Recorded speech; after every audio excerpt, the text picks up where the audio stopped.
We are playing at Catskill Chill on Saturday, September 19th.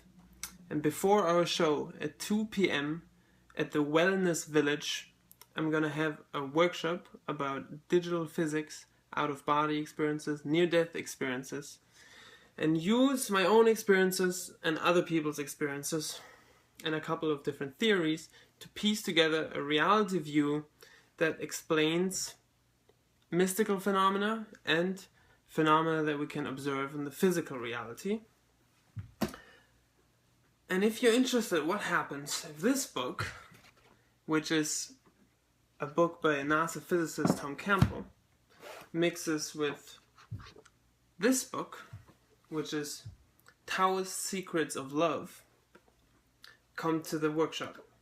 To give you a quick example, what I was thinking and writing about today, digital physics is the assumption that reality is information-based, virtual so to speak, is computable and is also computed, and consciousness is in an experiential reality. The physical reality is essentially an experiential reality. This is what this book is about, My Big Toe by Tom Campbell.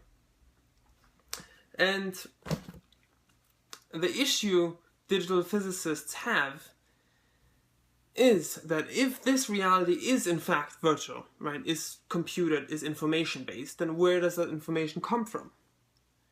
Because that assumption demands that the universe, at least the physical universe, is not a self-sustaining system, but rather is connected to a larger system that has information processing capabilities. So some digital physicists say, well, then there might be another physical reality that is computing this virtual reality. There's all sorts of crazy theories. And Tom Campbell has an interesting solution. He actually believes that this is an experiential reality that is used by consciousness to further organize itself.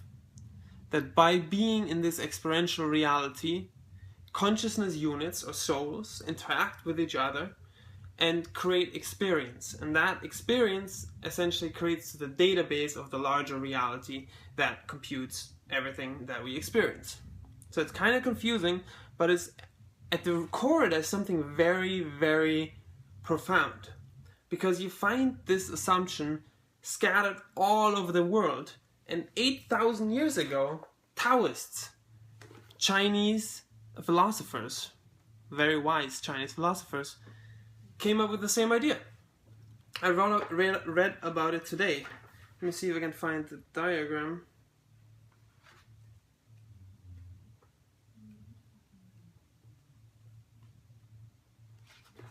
So this cycle essentially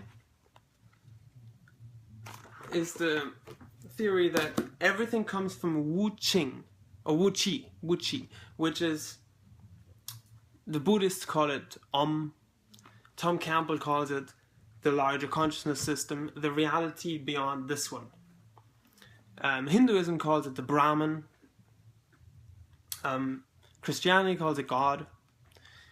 That larger consciousness system, that's how I'm referring to it.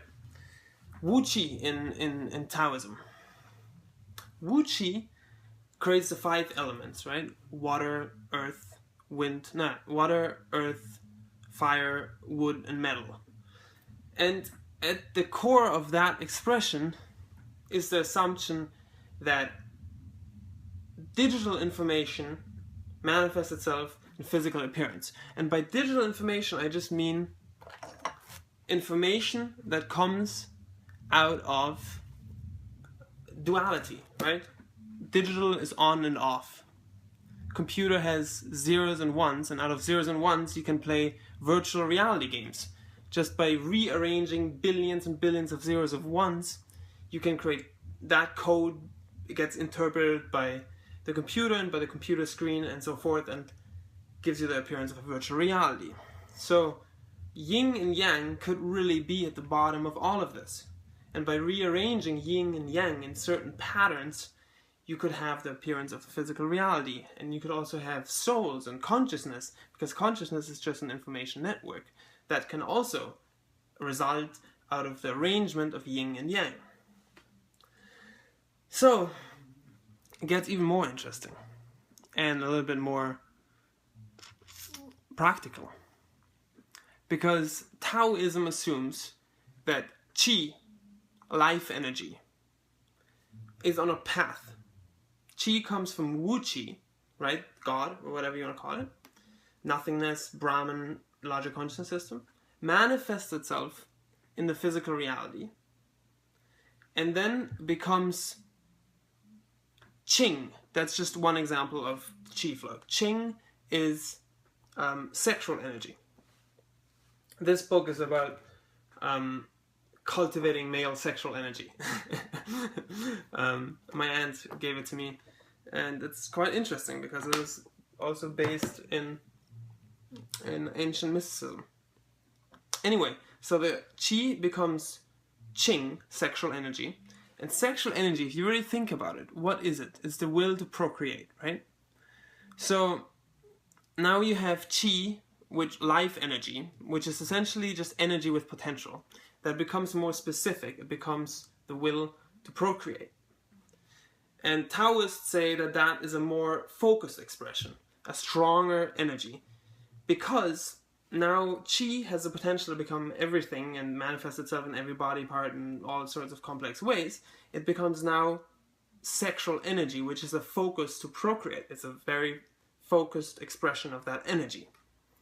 And now, through ancient practices, the Taoists convert that energy into Shin. And Shin is spiritual energy.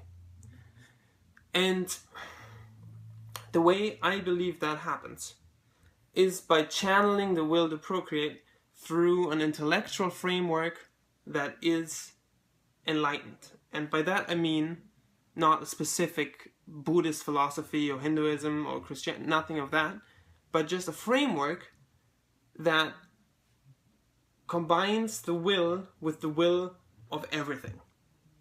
And the will of everything, in order to combine your will with the will of everything, you need to accept impermanence. You need to accept balance. You need to accept moderation. And you need to accept love. So the will for a specific thing becomes then channeled through this philosophy, through Taoism in this case, or through Buddhism in another case, or Hinduism. And by believing in that, a belief system is just a relationship between will derivatives. Will derivatives are forces with a will. Fear is a will derivative because it is specific. You want to run away from this. It's a will. Or desire to eat something. All that are will derivatives, forces that have will. So belief systems relate forces with will to each other. And yeah, so that's what a belief system is. It's not an absolute truth. The absolute truth, well, can never really be expressed in words. But you can have an intellectual relationship that allows the forces within you to relate to each other in a balanced way so that you experience love. You convert qing into shin, sexual energy into spiritual energy. And that is one interpretation of spiritual growth. And the interesting thing is that this guy, Tom Campbell, arrives at this exact same conclusion. He believes that the larger reality, the larger consciousness system,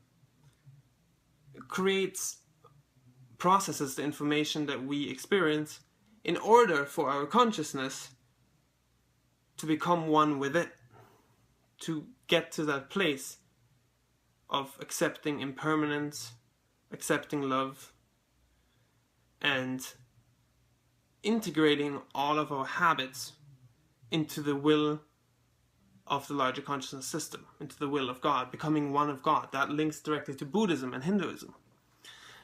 So anyway, if you guys are interested in hearing more about this, please come to the workshop. If you have any crazy experiences, I would love to hear them. I love in these workshops to have people speak about their experiences and sort of, talk about what we know and create this theory that's also practical and also based in experience. Anyway, hope to see you guys at 2 p.m. Saturday, Catskill Chill Music Festival at the Wellness Village. Peace.